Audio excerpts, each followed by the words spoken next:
आप सभी को रेमो का नमस्कार। उम्मीद करता हूँ मेरी आवाज़ सभी तक पहुँच रही है और प्रॉफिट एंड लॉस में उम्मीद करता हूँ आपको मज़ा आ रहा होगा। परसेंटेज का जो सदमा लगा हुआ है इन दिनों से वो उतर गया होगा। ये है मेरे सोशल मीडिया पे हैंडल्स जिस पे आप मुझे फॉलो कर सकते हो। इंस्टाग्राम पे @RamoSir, Facebook @RamoSir official, Twitter पे @RamoSir ऑफिशियल और बहुत कुछ दिनों में मैं आपको और भी प्लेटफॉर्म्स पे दिखूंगा। मैं बताऊंगा आपके मेरे हैंडल्स क्या हैं वहाँ पर, तो मुझे इस पर ज़रूर फॉलो करें। आपको हर एक अपडेट्स वहाँ पर मिलती रहेंगी। मैं थोड़ा सा एक्टिव हो गया हूँ। ठीक है, चलिए शुरुआत करते हैं प्रॉफिट एंड लॉस की। तो आज कुछ सवाल देख लेते हैं। पहले थोड़े बहुत सवाल करेंगे, फिर मैं आपको फिर से ले चलूंगा क्लैरिटी की तरफ, नॉट कॉन्सेप्ट, क्लैरिटी की तरफ। तो चलें आगे बढ़े। जरा एक सवाल आपके सामने है, आसानी सवाल है। शुरू में आसान सवाल करेंगे, बाद में सवालों का लेवल थोड़ा थोड़ा करके बढ़ेगा, आपको मजा आएगा। ये सवाल कह रहा है कि 15 आर्टिकल्स का जो कॉस्ट प्राइस है वो 10 आर्टिकल्स के सेलिंग प्राइस के बराबर है। कल जो तरीका बताया था उसके हिसाब से अगर आंसर निकालोगे तो यहाँ 10 आएगा, यहाँ 15 - 10 5 आएगा। तो क्या आंसर आपका 50% हो गया, वो भी प्रॉफिट जल्दी से हो जाएगा। क्या कोई तकलीफ होगी? मैंने क्या किया, 15 CP = 10 SP लिखा, 10 को नीचे लिखा और 15 - 10 लिखा 5। अगर यही सवाल आपका होता कि 16 CP = 20 SP, तो आप कैसे लिखते? SP वाला नीचे लिखते और कहते कि ये 16 - 20 होगा, -4 होता। तो आप कहते यहाँ लॉस हो रहा है -20% का। तो ऐसे सवालों में अब आपको जीवन में कभी तकलीफ नहीं आनी चाहिए, ऐसा मेरा पूरा विश्वास है। देखो ये सवाल क्या कह रहा है आपसे कि कॉस्ट प्राइस और सेलिंग प्राइस का रेशियो 5/4 है, तो लॉस का परसेंटेज क्या है? तो ये तो बड़ा आसान सवाल हो गया। 5 और 4 का रेशियो है CP और SP का। सो इसमें कितना लॉस परसेंटेज होगा? आप कहोगे CP से SP 1/5 क्या होता है आपका? 20% होता है। केवल बेसिक्स को ध्यान में रखते हुए ये क्वेश्चंस हैं कि आपका थोड़ा सा क्लैरिटी होगी भाई सेलिंग प्राइस और कॉस्ट प्राइस क्या होता है, कैसे निकालते हैं प्रॉफिट परसेंटेज। इसी क्वेश्चन में अगर आपसे पूछा जाता कि लॉस परसेंटेज आपको बताना है सेलिंग प्राइस के ऊपर, अगर ये सवाल होता तो आप कहते ये 1/4 आ जाता और यहां पर आपका 25% का लॉस हो जाता, क्योंकि आपका सेलिंग प्राइस 4 है, लॉस अमाउंट अभी भी 1 ही रहेगा, न्यूमरेटर 1 ही रहेगा। तो ये आपका 1/4 आ जाता है। 25 तब आता जब आपको सेलिंग प्राइस के ऊपर निकालना होता। तो चलो अगला सवाल देखो। कह रहा है कि सेलिंग प्राइस एक आर्टिकल का जो सेलिंग प्राइस है, विक्रय मूल्य है, वो 8/5 है इसके कॉस्ट प्राइस का। तो आपको बताना है प्रॉफिट परसेंटेज क्या होगा। अब देखिए यहां पर मैं आपको एक्चुअली हर तरीके से समझाना चाहता हूं। सेलिंग प्राइस अगर 8/5 है CP का, तो इसको आप 2 तरीके से समझ सकते हो। पहला तरीका आप कह सकते हो कि यह है 5 SP = 8 CP। अगर ऐसा है तो 5 नीचे आ जाएगा और 8 - 5 3 यहां आ जाएगा और आप कहोगे ये वैल्यू 60% हो जाएगी प्लस में। क्यों हो गई 60% प्लस में? क्योंकि CP के साथ जो फैक्टर है वो ज्यादा है SP के कंपैरिजन में, तो आप कहोगे ये वैल्यू 60% आ जाएगी। इसको आप इस तरीके से भी देखना शुरू करो कि अगर ये SP है और ये वैल्यू अगर ऐसे लिखे तो जरा ध्यान से बताओ ये कितनी है? 8/5 क्या होता है? तो क्या 1.6 CP मिलेगा? इसका मतलब ये कह रहा है आपसे कि SP निकालने के लिए CP में 1.6 से गुणा करना पड़ता है। तो 1.6 क्या हुआ? मल्टीप्लाइंग फैक्टर हुआ। और आपको ये पता ही है कि जो स्ट्रक्चर होता है वो स्ट्रक्चर क्या होता है कि CP से SP जाने के लिए परसेंटेज इंक्रीज या डिक्रीज होता है। अगर मैंने यहां 1.6 से मल्टीप्लाई किया है तो परसेंटेज मुझे बताता है कि जब भी कोई संख्या 1.6 से मल्टीप्लाई होके मिलती है तो वो 60% इंक्रीज होके आई है, यानी यहां प्रॉफिट परसेंटेज क्या हो जाता है आपका? 60%। तो आप डायरेक्टली इस तरीके से भी देखना शुरू करो। ठीक है, ये तरीका तो मैंने आपको बता ही दिया जो आपके लिए एक रामबाण की तरह काम करेगा और आंसर निकाल देगा। बट स्टिल इस तरह से भी देखो कि मल्टीप्लायर को यूज करके कैसे आंसर निकाल सकते हैं। इसमें कई लोग ऐसे भी सोचते हैं कि भैया CP को 5 मान लो तो SP 8 आ गया, तो 5 और 8 है तो आखिर आसानी से आपकी वैल्यू आ जाएगी। ठीक है, चलो अगला सवाल देखो। कह रहा है कि जो सेलिंग प्राइस है वो एक आर्टिकल को अगर 76 रुपए में बेचते हैं तो 52% का प्रॉफिट होता है। तो कह रहा है अगर इसको 75 रुपए में बेचा जाए तो प्रॉफिट परसेंटेज कितना होगा? जरा ये सवाल देखो, काफी इंटरेस्टिंग सवाल लग रहा है। कह रहा है ये वैल्यू आपकी 76 है, तो यहां पर ये जो प्रॉफिट है आपका ये 52% का है। इसको बहुत ध्यान से देखना, ये 52% का प्रॉफिट है। अब कह रहा है कि अगर इसी को आप 75 में बेचोगे तो ये प्रॉफिट परसेंटेज कितना हो जाएगा? जरा ये बताओ, सॉल्व करके बताओ जल्दी से, क्या आंसर होगा आप? 52% का प्रॉफिट कब बोल रहा है आपसे? जब कह रहा है कि आपकी जो वैल्यू है वो अगर यहां पर आपकी वैल्यू है 76, तो आपको कह रहा है कि 52% का प्रॉफिट है। तो अगर ये वैल्यू 75 हो जाएगी तो ये वैल्यू कितनी रहेगी आपको ये बताना है। ओके, 50। कैसे 50 निकाल रहे हो आप? How you all are calculating 50? कैसे निकाला आपने, क्या किया आपने, क्या कुछ डिवाइड किया और आपने कॉस्ट प्राइस निकाला, राइट? जल्दी बताओ। ओके, देखो इस तरह के सवालों में एक तो ऑप्शंस आपकी काफी हेल्प करते हैं, ये आपको ध्यान रखना है, या फिर दूसरे जो तरीके हैं वो भी बहुत आसान है, मुश्किल नहीं है अगर आप सही से समझते हो तो।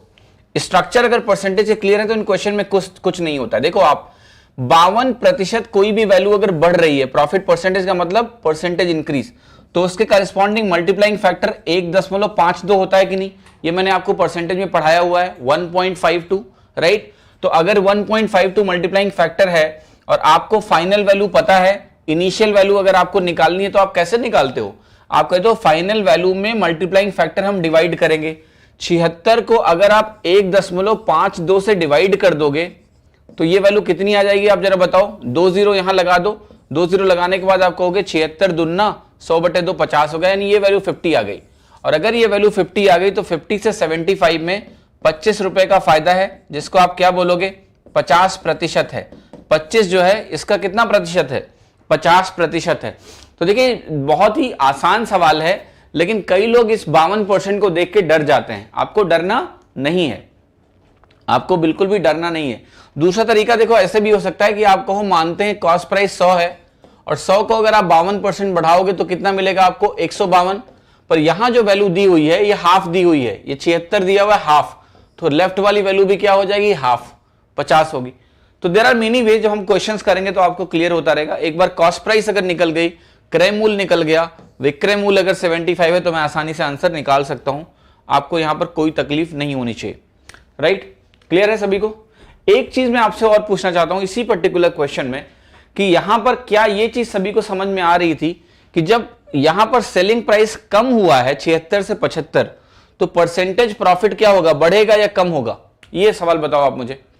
I am just telling you कि आप ऐसा सोचो, इससे कोई फायदा नहीं होगा इस क्वेश्चन में, लेकिन सोचो अगर मैंने सेलिंग प्राइस को कम कर दिया है, कॉस्ट प्राइस तो डेफिनेटली उतना ही रहेगा।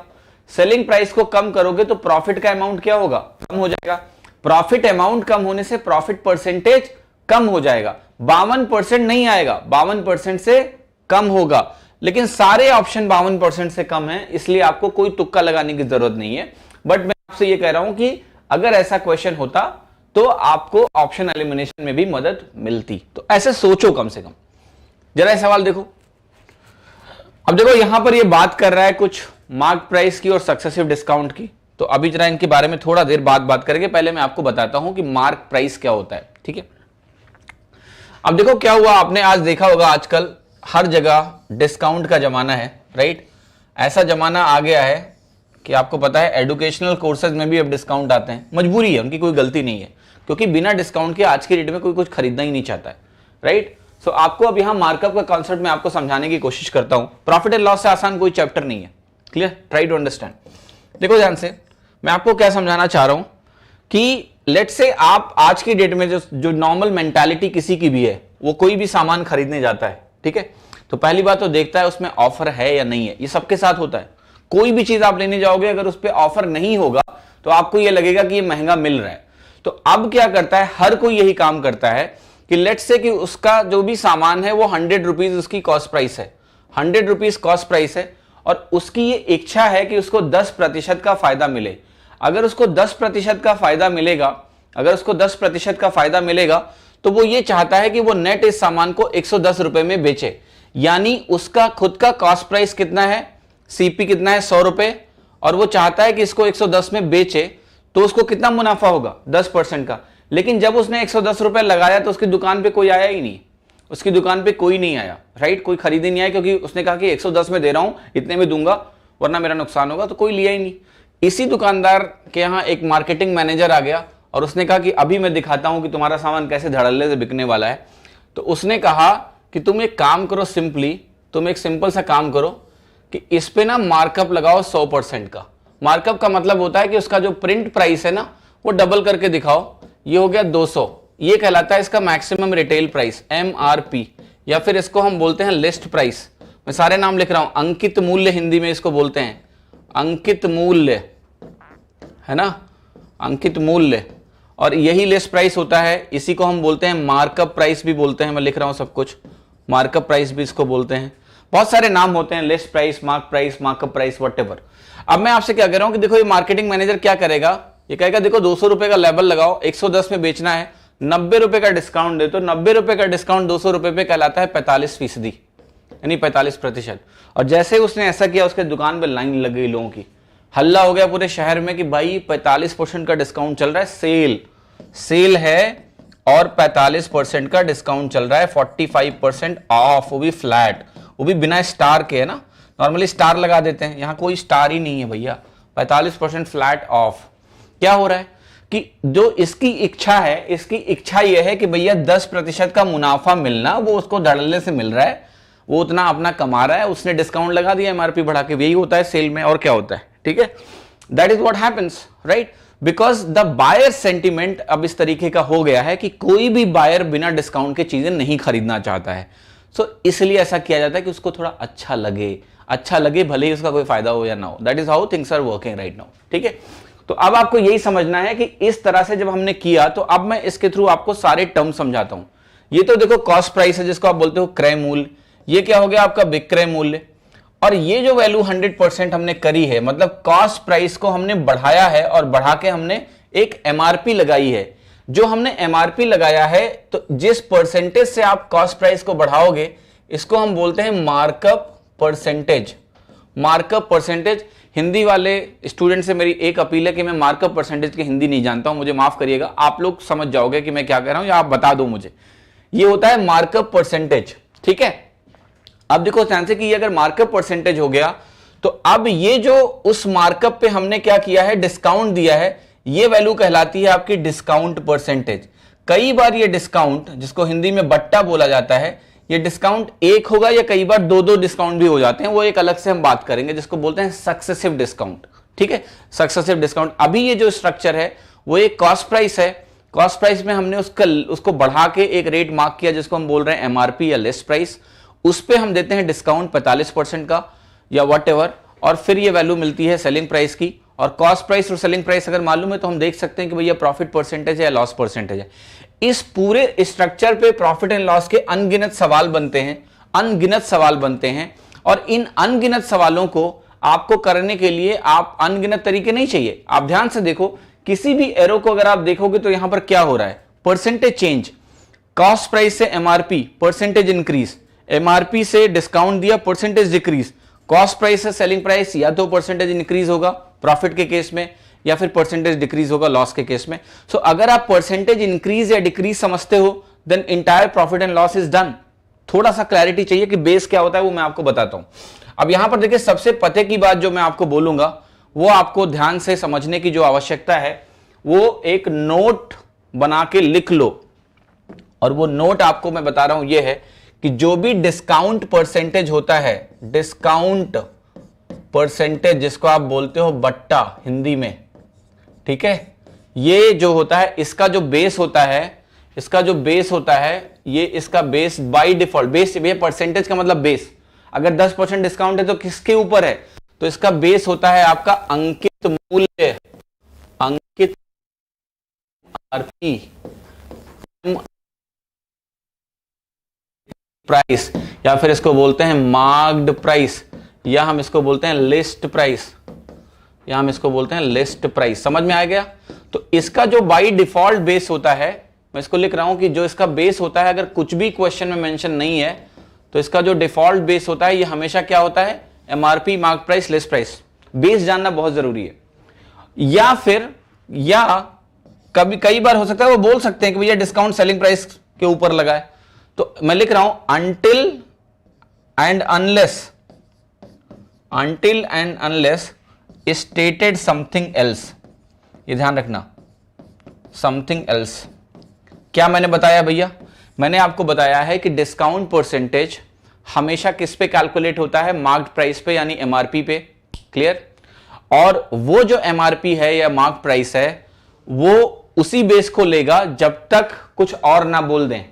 मे भी एग्जामिनर बोल दे कि भैया डिस्काउंट परसेंटेज आप सेलिंग प्राइस पे निकालो, निकालना पड़ेगा भाई, निकालना पड़ेगा। लेकिन अगर कुछ भी नहीं बोल रहा है, तो ये वही कहानी है कि ये बेस बाय डिफॉल्ट इसका होगा एमआरपी, राइट। दूसरी बात जो मैं आपसे अभी करने जा रहा हूं, वो आपको अंडरस्टैंड करना है, और वो बात आपको अंडरस्टैंड करना है, मार्कअप परसेंटेज। जो अभी मैंने लिखा मार्कअप परसेंटेज, मार्क अप नाम ही बोल रहा है कि ऊपर मार्क करना है, प्राइस को बढ़ा देना है, मार्कअप परसेंटेज। तो इसका जो डिफॉल्ट बेस होता है, इसका जो डिफॉल्ट बेस होता है, जो बेस आप कंसीडर करते हो, वो भी हमेशा क्या होता है, कॉस्ट प्राइस यानी क्रय मूल्य। इसका डिफॉल्ट बेस क्या होता है भैया, क्रय मूल्य। क्रय मूल्य ही इसका डिफॉल्ट बेस है।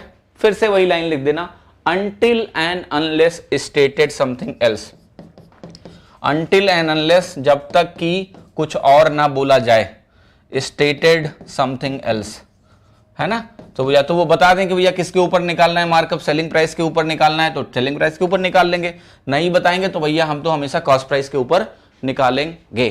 ठीक है। बेस का मतलब पता नहीं है आपको, परसेंटेज का एक बेस होता है भैया।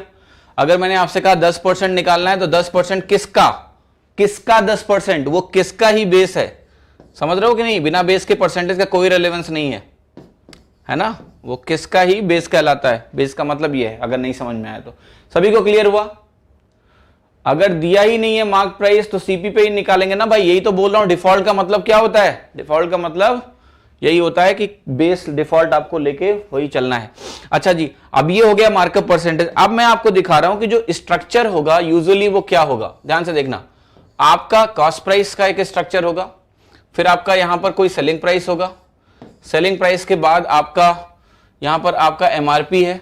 मैं एमआरपी को थोड़ा सा दूर बनाऊंगा, जिसको हम बोल रहे हैं मार्क प्राइस। ये मार्क प्राइस हो गया, जिसको आप अंकित मूल्य हिंदी में बोलोगे। और मार्क प्राइस से फिर हम सेलिंग प्राइस तक आने में हो सकता है कई सारे डिस्काउंट लगा रहे हो। तो मैं इसको मान लिख रहा हूं D1% माइनस, इसको मैं लिख रहा हूं D2% माइनस। सीपी से लेके यहां तक आने में ये हो गया M%, जो कि है आपका मार्कअप परसेंटेज। यहां से ये वैल्यू कितनी हो गई आपकी, जो भी होगा ये प्रॉफिट या लॉस परसेंटेज होगा, या तो ये P% होगा या L% होगा, प्रॉफिट होगा या लॉस होगा। This is how questions are formed. Clear, ऐसे क्वेश्चंस बनते हैं, ये एक स्ट्रक्चर है, दिस इज द स्ट्रक्चर, इस पे सारे सवाल बनेंगे आपके। तो आप देखोगे कि बेस्ट केस में अगर कुछ इस्तेमाल होगा ना तो आपका सक्सेसिव परसेंटेज इस्तेमाल होगा। परसेंटेज इंक्रीज, फिर percentage decrease, final value, initial value से final value. Clear, that is how story is going on, that simple story. मतलब अगर मैं आपको बनाऊं तो कहानी क्या हो रही है, सीपी से मिल रहा है मेरा एमआरपी से मे बी 1 या 2 डिस्काउंट लग गए यहां पर, डी और डी डिस्काउंट, फिर आपको मिल रहा है एसपी, और सीपी से एसपी के बीच में आपको प्रॉफिट या लॉस परसेंटेज मिल जाएगा। So entire structure is dependent on percentage calculation. अगर आपको परसेंटेज कैलकुलेशन आती है तो ये सवाल आपको कभी परेशान कर ही नहीं सकते हैं। चलो अब कुछ सवाल देख लेते हैं, इस पे बेस भी कुछ अभी बेसिक ही पढ़ा रहा हूं मैं आपको, ताकि आपको कुछ ऐसा ना लगे कि आपको कोई किताब पढ़ने की आवश्यकता है, सब कुछ यहीं सीख लो तो अच्छी बात है। ये देखो सवाल, ये सवाल आपसे क्या कह रहा है कि एक मर्चेंट है, उसने क्या किया है कि जो क्लोथ है 50 मीटर का क्लोथ है, मार्क्ड क्लोथ एट 50 मीटर, ही ऑफर्स 2 सक्सेसिव डिस्काउंट। देखो ये 50 नहीं होना चाहिए, यहाँ पर रुपीज होना चाहिए 50 पर मीटर। 1 मीटर का कॉस्ट उसने लगाया 50 रुपए, 2 डिस्काउंट उसने दिए हैं 15% और 20% के। तो बताना है कि नेट प्राइस मीटर में क्या है। तो खैर काफी आसान सवाल हो गया कि 50 से आपको शुरू करना है और इसको आपको एक बार 15% कम करना है और फिर एक बार आपको 20% कम करना है और आपको बताना है कि ये वैल्यू क्या होगी। तो ये तो बहुत ही आसान है। जब आप डिस्काउंट अप्लाई करोगे तो आपको क्या मिलेगा, आपको परसेंटेज मिल जाएगा। तो इसमें तो कुछ है ही नहीं है। 50 का 15% आपने कम किया तो आपको कौन सी वैल्यू मिलेगी, जरा बताओ क्या वैल्यू मिलेगी आपको 50 का 15% निकालने पे। सो आप कहोगे कि 2 तरीके हैं, या तो आप 20% पहले निकाल लो। सो आपने कहा 50 है, 20% अगर निकालेंगे तो सीधा यहां पहुंच जाएंगे, लेट से 40 हो जाएगा ये, और 40 में से 15% माइनस करेंगे। तो आप बताओ 15% माइनस करने का मतलब क्या, 0.75 से मल्टीप्लाई करना हुआ। 0.75 इंटू 4 आपका क्या देता है, जरा बताओ। अगर मैं 75 ले लूं, सॉरी ये 0.85 है, 0.85 इंटू 4 अगर आप निकालोगे तो आपको मिल जाएगा यहां पर 34 आ गया। कुछ भी मुश्किल नहीं है। क्लियर। तो देखो यहां पर मैंने क्या किया, सक्सेसिव परसेंटेज में ऑर्डर का इंपॉर्टेंस नहीं होता है, 20 में पहले लेके आ गया ताकि मल्टीप्लीकेशन आसान हो गया। 8 से मल्टीप्लाई किया 40 आ गया, 40 को फिर 0.85 से मल्टीप्लाई किया 34 आ गया। क्लियर और not. So whatever you want to use you can use. ये तो सवाल में ऐसा कुछ था ही नहीं। आगे देखते हैं, ये सवाल देखो, कह रहा है यहां पर 400 लेमन्स का जो कॉस्ट प्राइस है 400 CP is equal to 320 SP, और कह रहा है आप बताओ यहां पर प्रॉफिट परसेंटेज क्या है। समय लगेगा क्या, 320 यहाँ आ गया और ये 80 यहाँ आ गया, 1/4 है, वो भी ये पॉजिटिव है, तो ये वैल्यू आपकी 25% आ गई। ऑप्शन कितना हो गया? सी। ठीक है, तो ये तो वही सवाल है, वापस से आ गया। आगे बढ़े, मैं समय नहीं दे रहा हूं क्योंकि इन सवालों को समय की आवश्यकता है नहीं सर। अब देखो ये सवाल देखो, ओके, यहां पर ये सवाल आपसे कह रहा है कि कॉस्ट प्राइस और सेलिंग प्राइस एक आर्टिकल का A/B में है, राइट, A/B में है, और क्या कह रहा है आपसे कि जो B है वो 200% है A का, B A का 200% है, तो बताना है परसेंटेज प्रॉफिट कितना है कॉस्ट प्राइस पर। देखो 200% कोई क्वांटिटी है अगर A का, तो ये बहुत ध्यान रखना है आपको कि 200% है या फिर 200% मोर है, इन दोनों शब्दों में अंतर होता है sir. A is 200% of B और A is 200% more than B, ये दोनों सेंटेंस बहुत अलग हैं, ध्यान रखना। पहले सेंटेंस का मतलब होता है A is equal to 2B, दूसरे सेंटेंस का मतलब है A is equal to 3B।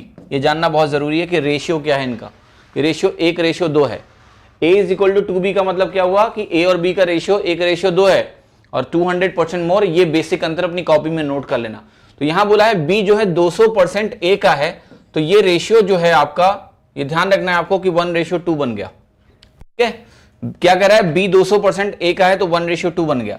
अब आप बताओ मुझे कि कॉस्ट प्राइस 1 है, सेलिंग प्राइस अगर 2 है तो डबल है, तो वैल्यू कितनी हो गई आपकी? 100%। ऐसे सोचो ना कि सेलिंग प्राइस अगर 200% है, डबल है, तो मतलब 100% का मुनाफा हुआ है। तो आंसर कितना हो गया आपका? 100%। ईजी है, पर ये सेंटेंस में कई बार गलतियां हो जाती हैं कि 200% मोर और 200% का मतलब क्या होता है। ये सवाल देखो, कह रहा है एक आदमी है, नहीं अमन है, ए मैन नहीं है, अमन जो है वो A से B जाता है एक आर्टिकल को खरीदने, कॉस्टिंग 15% लेस एट B।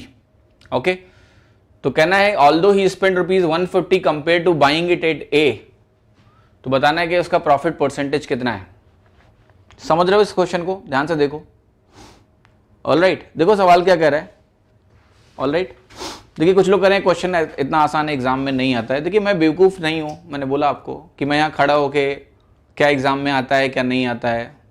पता है आप लोग इतने ओवर स्मार्ट हो कि मैं क्या बताऊँ, आप मुझे समझ ही नहीं आता आप लोग इस क्लास में क्यों आते हो। मैं आपसे हाथ जोड़ के विनती करता हूँ कि मुझे उन कमज़ोर बच्चों को पढ़ाने दो जो कुछ सीखना चाहते हैं। आप में भी बहुत ज़्यादा जानते हो, सो या तो आप चैनल बना के उनको पढ़ाओ, मदद करो उनकी, या आप खुद जाके पढ़ो। आप यहाँ टाइम क्यों बर्बाद कर रहे हो? तो ये हाथ जोड़ के मेरी विनती है प्लीज़, है ना, कि उन्हें डिस्टर्ब मत करो और मुझे भी डिस्टर्ब मत करो, है ना। मैं कमेंट पता है क्यों देखता हूँ? शायद इसलिए कि आपने कुछ तमीज़ की बात लिखी हो, राइट, कि आपका कोई डाउट है मैं क्लियर कर पाऊँ, है ना। सो इस सवालों का लेवल शायद आपके जितना नहीं है, तो ये हाथ जोड़ के मैं फिर से विनती कर रहा हूँ आप सभी से दिल से कि प्लीज़ डिस्टर्ब मत करिए, ठीक है। ओके, तो देखिए यहां पर ये A है और ये आपका B है, और ये कह रहा है कि A से B जा रहा है एक आर्टिकल को खरीदने, कॉस्टिंग 15% लेस एट B। तो लेट से कोई क्वांटिटी अगर यहां X उसकी कॉस्ट है, तो यहां पर वो 0.85X इसकी कॉस्ट है।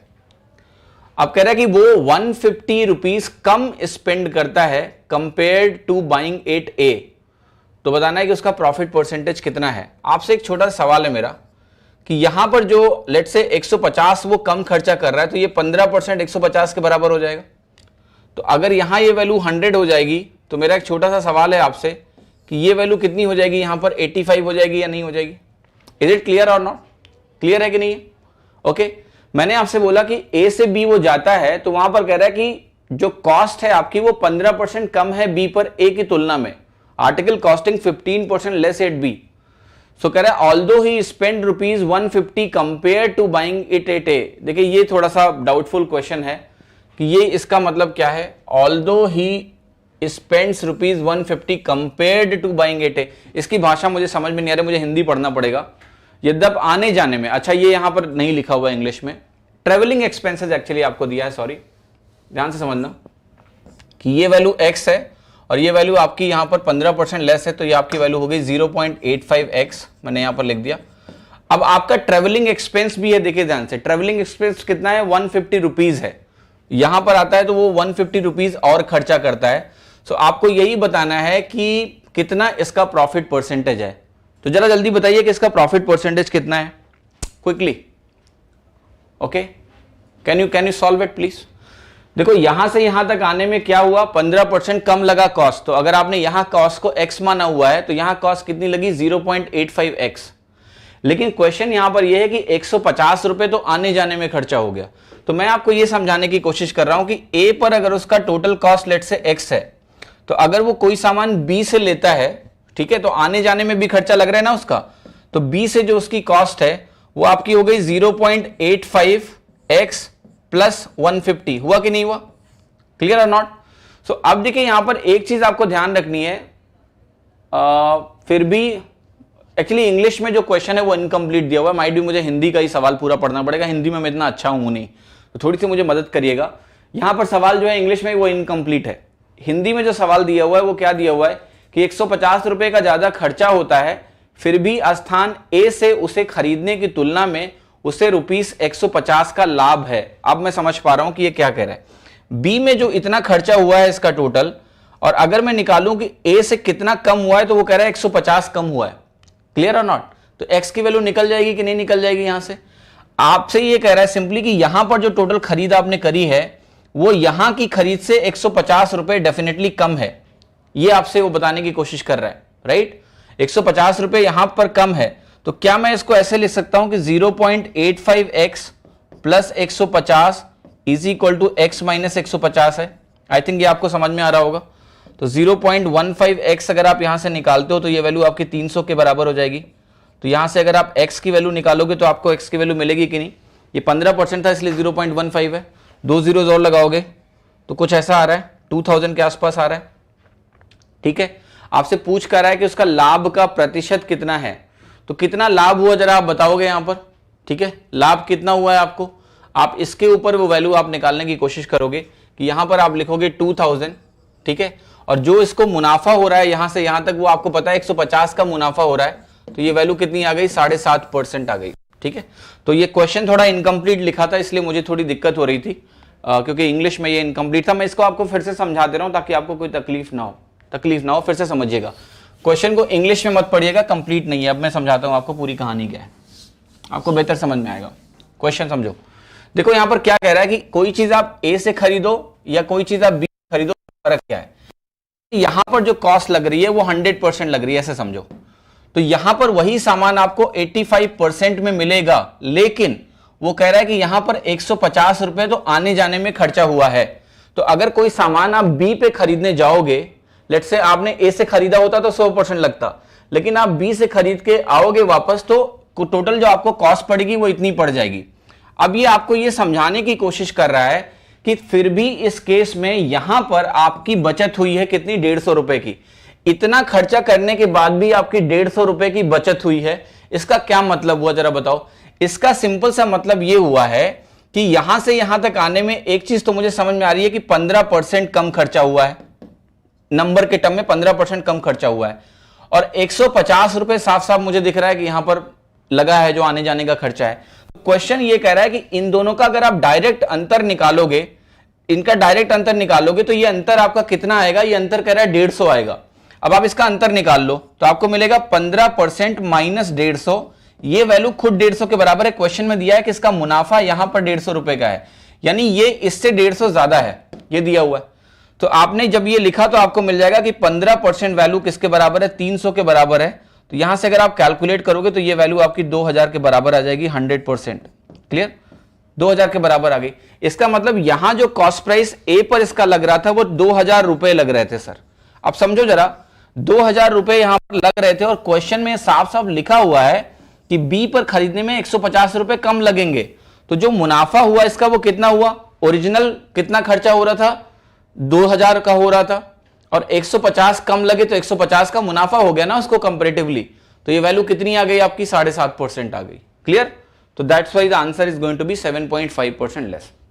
समझ में आया कि नहीं। तो ये आपको समझना है जब भी कंपैरिजन की बात कर रहा है कि उसका प्रॉफिट परसेंटेज कितना हो गया कंपैरेटिवली, तो इसेंशियली इनको पूछना सवाल, आपको कंफ्यूजन जो हो रहा है कि बेसिकली सेविंग कितनी हो गई इसकी। Clear, okay.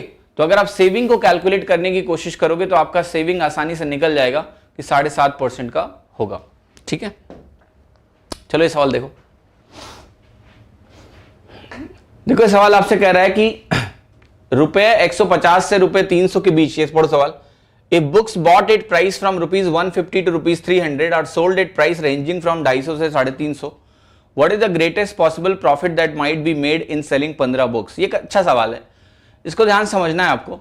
ये क्या कह रहा है आपसे कि बुक्स जो है वो इस प्राइस में खरीदी जा रही है 150 रुपए से लेके, रेंज क्या है 300 रुपए तक, दिस इज द रेंज, ये रेंज है। और जो सेलिंग प्राइस है वो है आपकी 250 रुपए से लेके 350 रुपए तक आपकी सेलिंग प्राइस है, ठीक है। और आपको करना है प्रॉफिट को मैक्सिमाइज करना है, मैक्सिमम प्रॉफिट चाहिए। आप बताओ मुझे मैक्सिमम प्रॉफिट कब मिलेगी? मैक्सिमम प्रॉफिट के केस में आप चाहोगे कॉस्ट प्राइस क्या हो, कम से कम हो। अगर आप कॉस्ट प्राइस को कम से कम लो और सेलिंग प्राइस को क्या लो, ज्यादा से ज्यादा, ज्यादा से ज्यादा, क्लियर, तो आपको प्रॉफिट मैक्सिमम मिलेगी। तो आप कहोगे ये मैं लूंगा कॉस्ट प्राइस, क्योंकि रेंज दिया ना, तो मेरे हाथ में ना मैं क्या लेके चलता हूं, 150 और 350, इनका गैप कितना है 200 रुपए का, यानी एक बुक पे आपको 200 रुपए का फायदा हो जाएगा। और 15 बुक लेके चलना है तो 15 इंटू 200 कितना हो जाएगा आपका, 3000 रुपए। तो ये कुछ भी सवाल में दम नहीं था, आपको बस यही समझना है कि मिनिमम कॉस्ट प्राइस और मैक्सिमम सेलिंग प्राइस लेके चलोगे तो आपका आंसर आ जाएगा, ठीक है। जरा ये सवाल देखो, ये सवाल आपसे कह रहा है कि एक शॉपकीपर है जो 2 टीवी बेचता है सेम प्राइस पे, एक पे 20% का गेन होता है, दूसरे पे 20% का लॉस होता है, तो बताना है Which of the following statement is correct? देखो ये बहुत ही एक स्पेशल केस होता है, इसको आप नोट कर लो, ठीक है।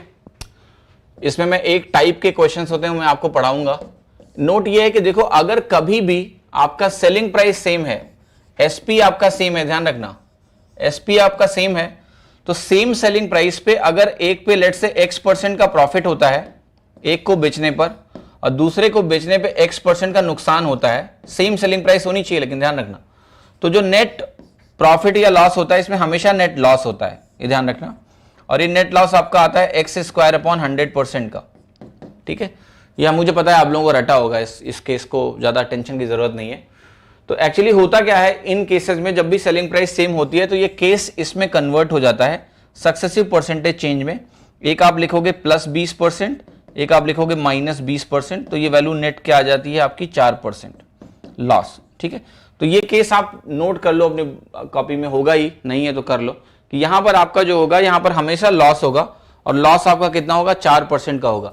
लेकिन अगर ये वैल्यू चेंज हो जाए, लेट्स से मैंने कहा कि ये वैल्यू आपकी 20 के बजाय 30 हो गया और ये अभी भी 20% रहेगा, तो ये सक्सेसिव का केस नहीं बनता है, ना ही वहां पर आप सक्सेसिव का फॉर्मूला लगा देना, ऐसे आंसर इसका नहीं आता है। ये दूसरे तरीके के सवाल हैं, इसके बारे में हम आगे बात करेंगे, क्लियर। तो ये स्पेशल केस है, same selling price, same profit percentage और सेम लॉस परसेंट के केस में ये वैल्यू आती है, not in any other case. यहां 30 और 20 होगा तो आप सक्सेसिव मत लगाना कि a+b वाला फॉर्मूला लगा दिया, वो गलत कर देगा। उसका तरीका मैं आपको बाद में बताऊंगा, अभी परेशान ना हो। ये सवाल देखो, सेम चीज है, ठीक है, सेम सेलिंग प्राइस है, आपका सेम प्राइस है, 10% गेन 10% लॉस, तो यहां पर आपका 1% का लॉस होता है, ठीक है, 1% का आपको लॉस होता है। क्लियर, क्लियर है सभी को, कोई तकलीफ नहीं होनी चाहिए किसी को, ऑलराइट। अच्छा एक चीज बताओ कि अगर दो आर्टिकल की कॉस्ट प्राइस सेम है, तो सेलिंग प्राइस सेम की बात हो रही है, मैंने कहा कि कॉस्ट प्राइस सेम है और कॉस्ट प्राइस सेम पे एक को x% के मुनाफे पे बेचा जाता है और एक को x% के नुकसान पे बेचा जाता है, एक x% प्रॉफिट एक x% लॉस, ये प्रॉफिट है आपका, ये लॉस है। तो बताओ इस पूरे केस में क्या होगा, नेट में क्या होगा, प्रॉफिट लॉस होगा, क्या होगा इसका नेट क्या होगा। अगर कॉस्ट प्राइस लेट से मैंने कहा सेम है और एक को मैंने x% मुनाफे पे बेचा है, एक को x% लॉस पे बेचा है, तो उसका नेट क्या होगा। Can you tell me, can you tell me what will happen, the value will be शून्य, कुछ नहीं होगा, क्योंकि कॉस्ट प्राइस अगर आपने बेस माना है, दोनों का कॉस्ट प्राइस अगर सेम है, देन x% का बेस और x% का बेस सेम है, अगर मैं जोड़ूंगा तो वो हमेशा शून्य हो जाएगा। लेट्स से यहां पर अगर मैं बोलूं कि एक पे 30% का मुनाफा है और एक पे 20% का लॉस है, लेकिन कॉस्ट प्राइस सेम है, तो नेट जो आपका आएगा कैसे निकालोगे आप, इन दोनों को आप कंबाइन कर दो, 30 - 20 आपका बनता है 10%, क्लियर। तो क्योंकि कॉस्ट प्राइस सेम है तो कोई टेंशन ही नहीं है, लेकिन जब सेलिंग प्राइस सेम होता है ना, तो ऐसा केस नहीं होता है। तो ध्यान रखिएगा, जब भी कॉस्ट प्राइस सेम है तो वो तो सीधा आसान है, इसलिए इस पे सवाल कभी बनते ही नहीं है, क्योंकि ये सीधा हो जाता है। यहां पर कई सारे क्वेश्चन बनेंगे, तो ये मैं आपको क्लियर करूंगा एक पूरा सेपरेट एग्जाम्पल देखे, अभी मैं आपको वो केस बस इंट्रोड्यूस कर रहा हूं। यहां पर देखो इस तरह का सवाल आया है, ध्यान से समझना। ओके, आपसे कह रहा है कि एक हाउस है और एक शॉप है, उनको 1 लाख रुपए ईच में बेचा गया। देखो वही सवालों की भाषाएं अलग अलग हो जाती हैं। कह रहा है एक हाउस है, एक शॉप है, उनको दोनों को 1-1 लाख रुपए में बेच दिया गया है। इस ट्रांजैक्शन में 20% का एक पे लॉस हुआ, एक पे 20% का फायदा हो गया, तो इंटायर ट्रांजैक्शन में क्या होगा। अब देखो इस क्वेश्चन में ये थोड़ा सा इंटरेस्टिंग सवाल है। ये इंटरेस्टिंग सवाल क्यों है मैं आपको ये बता रहा हूं, क्योंकि इसमें इन्होंने क्वेश्चन में आपसे परसेंटेज नहीं पूछा है, इसमें इन्होंने वैल्यू पूछी है। तो ये आपको केयरफुल रहना है यहां पर। ये तो मुझे पता है कि भैया यहां पर 4% का लॉस होगा या नहीं होगा। 4% का लॉस, नेट आपको 4% का लॉस होने वाला है, लेकिन वो 4% का लॉस किस पे होगा ये जरा थोड़ा ध्यान से आपको समझने की आवश्यकता यहां पर है। आपसे मेरा एक छोटा सा प्रश्न है जो जरा ध्यान से देखना कि ये जो 4% का लॉस है, अगर मैं कहूं कि मेरा सेलिंग प्राइस 1 है और ये मुझे कैसे मिला है 4% के लॉस के बाद, तो यहां पर आप लिखोगे 4%। अगर आपने यहां पर 4% लिखा तो आपने कहा ये वैल्यू -1/25 के बराबर है, यानी यहां से यहां आने में आपने कहा कि आपने 24/25 का गुणा किया होगा, कुछ ऐसा किया होगा। अगर 4% का लॉस है तो आप कहोगे ये -1/25 होगा, और -1/25 का मतलब 24/25 से आपने गुणा किया इस चीज को। तो मैं पूछूंगा बताओ यहां वैल्यू क्या होगी। सो आप कहोगे किस वैल्यू को 24/25 से गुणा करने पे ये मिलेगा। सो आप कहोगे 25/24 से गुणा करने पे ये मिलेगा। क्लियर और not, are you getting my point जो मैंने बेचा यहां पर। Okay, clear. अब मेरा एक प्रश्न है यहां पर कि यहां पर जो अभी मैंने वैल्यू आपके सामने लिखी 25/24, तो 25/24 उसका कॉस्ट प्राइस अगर आपको यहां दिखा और यहां पर आपको वैल्यू दिख रहा है 1 इसका सेलिंग प्राइस, तो इसमें कितना नफा या नुकसान है। सो आप कहोगे इसमें 1 - 25/24 करेंगे तो ये वैल्यू कितनी होगी, ये 24/24 है, वो 25/24 है, यहां से 1/24 का क्या आ रहा है आपको, लॉस आ रहा है। क्या ये बात सही है, 1/24 का लॉस आ रहा है। कितने लोगों को समझ में आ रहा है कि इसका आंसर होगा 1/24। कितने लोगों को समझ में आ रहा है कि आंसर इसका 1/24 है। और 1/24 अगर आपने आंसर लगाया तो ये सरासर गलत है। सरासर गलत देखिए इसलिए है क्योंकि यहां पर जब दो आर्टिकल्स आपके पास हैं, हम जब बात कर रहे हैं नेट प्रॉफिट या लॉस की, तो दोनों आर्टिकल को कंबाइन करके बात कर रहे हैं। भाई आपने एक सामान बेचा, दूसरा सामान बेचा, जब आपके पास 2 सामान है ना, तो हम जब बात कर रहे हैं उनके एक साथ की, तो जो सेलिंग प्राइस के एंड पे आपको वैल्यू लिखनी है वो एक नहीं लिखनी है, वो आपको 2 आर्टिकल है तो 2 लिखनी है। तो हर एक वैल्यू क्या हो जाएगी, डबल हो जाएगी। यहां पर आपका 2 आएगा तो ये आपकी वैल्यू हो जाएगी कितना, 25/12। और 25/12 अगर ये आई तो ये वैल्यू कैलकुलेट होकर आपकी आएगी 1/12 लॉस। ये तो क्लियर था कि लॉस होगा। तो देखो यहां गेन लिखा हुआ था। पहली बात तो क्वेश्चन के ऑप्शंस ऐसे गलत फ्रेम हुए थे ना कि गेन तो होना ही नहीं था, लॉस होना था। ये तो क्लियर है 4% का लॉस है, लॉस ही होना था। जब लॉस होना था तो मुझे पता था ये दोनों ऑप्शन तो हो ही नहीं सकते, राइट। लॉस कितने का होगा जब ये कैलकुलेट करोगे तो हमेशा सतर्क रहना, ये अपनी कॉपी में लिख लेना। मैं आपको बता रहा हूं कि जो भी एक आर्टिकल का प्राइस है वो आप लिख सकते हो 1, कोई दिक्कत नहीं है। यहां आपने -1/25 लिखा, ये वैल्यू जब आपने कैलकुलेट की तो 25/24 आया। आपको ये ध्यान रखना है कि चूंकि 2 आर्टिकल के बारे में बात कर रहा है, तो ये जो भी वैल्यू मैं निकालूंगा यहां से 1/24, इसको मुझे 2 से गुणा करना पड़ेगा। फिर या तो आप सीधा 2 यहां लिखो फिर कैलकुलेट करो, या बाद में 2 से गुणा करो, तो आपको 1/12 लॉस निकल के आएगा। ये सवाल इसलिए इंपॉर्टेंट था कि आप इसमें गलती ना करें। कई लोग ये मिस्टेक कर जाते हैं कि यहां पर 1 लाख लेके 1 लिख के सॉल्व कर लेते हैं और कहानी पूरी गलत हो जाती है। क्लियर, समझ में आया कि नहीं, is it clear to everyone. आगे बढ़ो, 25/12 के बाद लॉस 1/12 कैसे आएगा। भैया ये आपका सेलिंग प्राइस है और ये आपका कॉस्ट प्राइस है, तो लॉस कैसे निकलता है, selling price minus cost price. Selling price minus cost price करके लॉस नहीं आता है, वही किया है मैंने। 1 - 25/24 हो गया -1/24, पर 2 है तो 2 से गुणा कर दो, 1/12 हो गया। क्लियर, आई डोंट थिंक कि कोई रिपीटिशन की आपको जरूरत यहां होनी चाहिए। सवाल पढ़ो। देखो ये सवाल क्या कह रहा है आपसे, वही है कि 2 टेलीविजन रेफ्रिजरेटर हैं, 12,000 में बेचा गया है, 20% का फायदा 20% का नुकसान। पूरे ट्रांजैक्शन में क्या होगा, पहली बात तो ये गलत है और ये गलत है, गेन तो हो ही नहीं सकता, होना है नुकसान पक्का। या तो कुछ नहीं होगा, ये भी गलत है, होगा लॉस होगा, ये पता है, तो दोनों में से कुछ सही है। अब देखो आप कहना कि यहां 12,000 है, 12,000 अगर मैंने यहां लिखा और आपने कहा कि इसमें 4% का नुकसान है, ये ध्यान रखना आप, 12,000 है और 4% का नुकसान है, सो अब क्वेश्चन यही है कि ये वैल्यू किसके बराबर है। आप जरा मुझे बताओ कि ए बी रूल लगाऊंगा मैं अगर, तो ये वैल्यू -1/25 है। -1/25 अगर इस दिशा में है तो इधर कितना होगा, +1/24 होगा कि नहीं होगा। 1/24 अगर आप इसका निकालते हो तो ये वैल्यू कितनी हुई, क्या ये वैल्यू 500 के बराबर हुई? यस। तो आपको ये दे रहा है कि 500 रुपया मिला किस पे, केवल एक की बात कर रहा हूं, तब 12,000 लिखा है मैंने। अगर दोनों की बात मैं कर लूंगा तो ये वैल्यू कितनी हो जाएगी, 1,000 रुपया। ए बी रूल लगाओगे तो ज्यादा आसान है, पिछले सवाल में भी ए बी रूल लगा सकते थे, ठीक है। लॉस ऑफ कितना हो गया आपका, 1,000 रुपए। आसानी समझ में आ रहा है। ये सवाल आपको फंसाएंगे अगर क्लैरिटी नहीं होगी, तो क्लैरिटी लेके जाओ। 12,000 जब मैं ले रहा हूं तो मैं खाली है तो टेलीविजन कंसीडर कर रहा हूं या मैं खाली रेफ्रिजरेटर कंसीडर कर रहा हूं, तो एक पे जो नुकसान निकल के आएगा भैया उसको डबल करना पड़ेगा। डबल करूंगा तब आंसर आएगा। तो जिनका 1200 आ रहा है आप सरासर गलत हो, आपका आंसर यहां पर होगा 1,000। ऐसी गलती ना करो, ठीक है। ये सवाल देखो, एक आदमी है, यहां पर क्या कहानी कह रहा है कि wanted to sell an article with 20% profit but he actually sold it at 20% loss for ₹480. At what price he wanted to sell it to earn profit? देखो ये सवाल ध्यान से समझो इसको। यहां से कह रहा है कि उसकी इच्छा थी किसी क्वांटिटी को 20% प्रॉफिट पे बेचने की, ये इच्छा थी उसकी, लेकिन उसने इसको 20% के लॉस पे बेच दिया। और ये क्या है, 480 में बेचा है।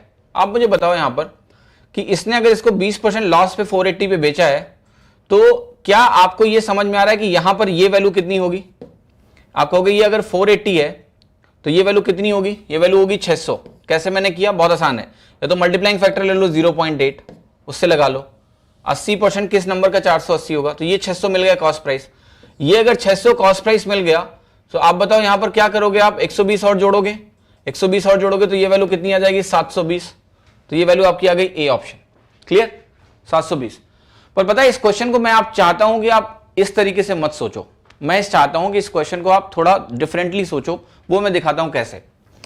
आप कहोगे कि देखो ये वैल्यू जब इसने 480 में बेची है तो यहां पर ये 20% का नुकसान उठा रहा है। यही वैल्यू अगर 20% के मुनाफे पे बेचेगा तो कितना वैल्यू होगा। मैं आपसे एक छोटा सवाल पूछूं कि यहां 20% of this number, 20% of this number अगर एक्स आएगा तो क्या 20% ऑफ द सेम नंबर यहां भी एक्स आएगा? यस, क्योंकि ये भी सीपी है, ये भी सीपी पे ही तो प्रॉफिट होती है। यानी मुझे पता है कि 20% की इक्विवेलेंट जो भी वैल्यू यहां आएगी वही वैल्यू मुझे यहां भी रखनी है।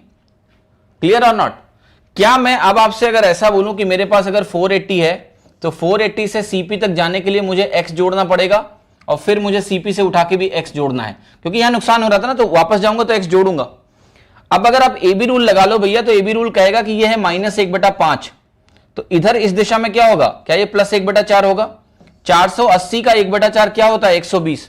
तो ये वैल्यू हो गई 120, यहां पर भी ये वैल्यू हो गई 120, ये वैल्यू कितनी आ गई 720।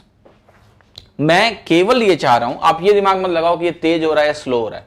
मैं चाह रहा हूं कि ये सोचना आप कम से कम शुरू करो कि 20% ऑफ सीपी ये भी है, 20% ऑफ सीपी ये भी है। मतलब अगर मैं ये तीर की वैल्यू खाली निकाल दूं, यहां पर लॉस निकाल लूं, तो उसी को 2 बार अगर मैं इसमें जोड़ूंगा तो मुझे आंसर मिल जाएगा। ये आपको कभी ना कभी बहुत मदद करेगा। समय आएगा तब बताऊंगा कब, अभी बस इतना समझ लो कि ये आपकी मदद करेगा। ये सवाल देखो, ये सवाल कह रहा है कि एक आर्टिकल है जिसको 5% गेन पे बेचा गया इंस्टेड ऑफ 5% लॉस, तो आदमी को 5 रुपए का गेन हुआ, तो कॉस्ट प्राइस आपको बतानी है। ये तो खैर बहुत आसान सवाल है।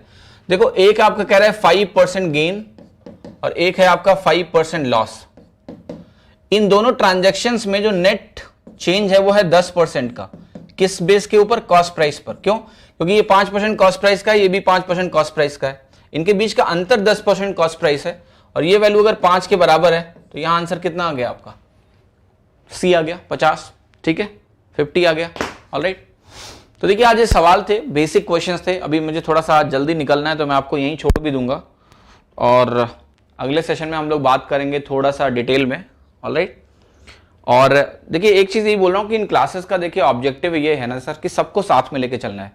आप अगर अपनी तैयारी के किसी भी स्टेज में खड़े हो तो ना तो दूसरों का मजाक उड़ाओ, ना ही ओवर स्मार्ट बनने की कोशिश करो। ठीक है, क्योंकि आप यहां आके ये बताने लगते हो कि ये सवाल नहीं आता, वो सवाल नहीं आता। आपको क्या पता है कि मुझे ये नहीं पता है कि क्या आता है एग्जाम में या नहीं आता है। आपसे ज्यादा एक्सपीरियंस है मुझे, समझ रहे हो आप यहां शायद 1 साल से तैयारी कर रहे होगे, मैं यहां पर कई सालों से काम कर रहा हूं। है ना। So I know much more than you in this term, कम से कम इतना तो मुझे पता है कि क्या आएगा क्या नहीं आएगा। बट आपकी इस क्लास में बहुत तरह के बच्चे हैं जिन्हें बेसिक भी पढ़ना है, और मैं चाहता हूं कि अगर एक बार मैं यहाँ मैथ खत्म कर दूं तो लोगों को दोबारा मैथ्स के लिए टेंशन ना हो, एक जगह ही सब कुछ सीख लें, ठीक है। तो मैं आपका सहयोग चाहता हूं, यहाँ आके किसी का मजाक मत उड़ाइए और ना ही आप अपनी स्मार्टनेस को दिखाओ, है ना, कि ये नहीं आता है वो नहीं आता। मुझे पता है, लेकिन मुझे ये नहीं पता है कि वो 100 सवाल कौन से हैं जो आपके एग्जाम में आएंगे। अगर मुझे पता होता तो मैं टाइम बर्बाद नहीं करता, वो 100 सवाल बता के यहाँ से निकल जाता। कोशिश कर रहा हूं कि आपके फंडामेंटल्स को बिल्ड कर पाऊं, ठीक है। तो कुछ अच्छा कर रहा हूं तो कम से कम अगर आप साथ नहीं दे सकते हो तो डिस्टर्ब मत करो यार। मुझे पता है आपसे उम्मीदें रखना गलत बात है, ठीक है। मुझे पता है आप बोलोगे कि आप कमेंट क्यों देखते हो, पर कमेंट खुला ही इसलिए रहता है क्योंकि आपकी भलाई हो। अगर आपके अंदर कोई जेन्युइन डाउट है तो मैं वो कमेंट देख के यहां पर क्लियर कर दूं, वरना मेरे को क्या है, मैं तो आके रिकॉर्डर की तरह पढ़ा के जा सकता हूं, है ना, ठीक है। सो प्लीज, अगर आप सपोर्ट नहीं कर सकते हैं तो कम से कम डिस्करेज मत करो, ठीक है। आप मुझे सपोर्ट मत करो, मेरा वीडियो किसी को शेयर मत करो, वीडियो को लाइक मत करो, कुछ मत करो, बट डिस्करेज मत करो। कम से कम जो लोग कमेंट देख रहे हैं, बच्चे पढ़ रहे हैं, वो कमेंट देखते हैं कि भाई कोई जेन्युइन क्वेरी तो नहीं आ रही है, काइंड ऑफ दैट, तो क्यों डिस्टर्ब कर रहे हो उनको, ठीक है। और अगर आपको ये चीजें आती हैं, मैं ये नहीं कर रहा हूं कि आपको नहीं आती होंगी, बहुत बेसिक है यार, ये तो आती होंगी। सो आप इस काम को यूज कर सकते हो, अपनी मॉक टेस्ट दो आप। ऐसा नहीं है कि क्लासेस देखना आपके लिए जरूरी है, अगर आपको आती हैं तो बहुत अच्छी बात है, बहुत लोगों को आती होंगी, मुझे पूरा भरोसा है। तो आप अपनी क्लासेस करो, आप अपने को मॉक टेस्ट दो, आप यहां अपना टाइम बर्बाद क्यों कर रहे हो, ये कमजोर बच्चों के लिए है, ठीक है।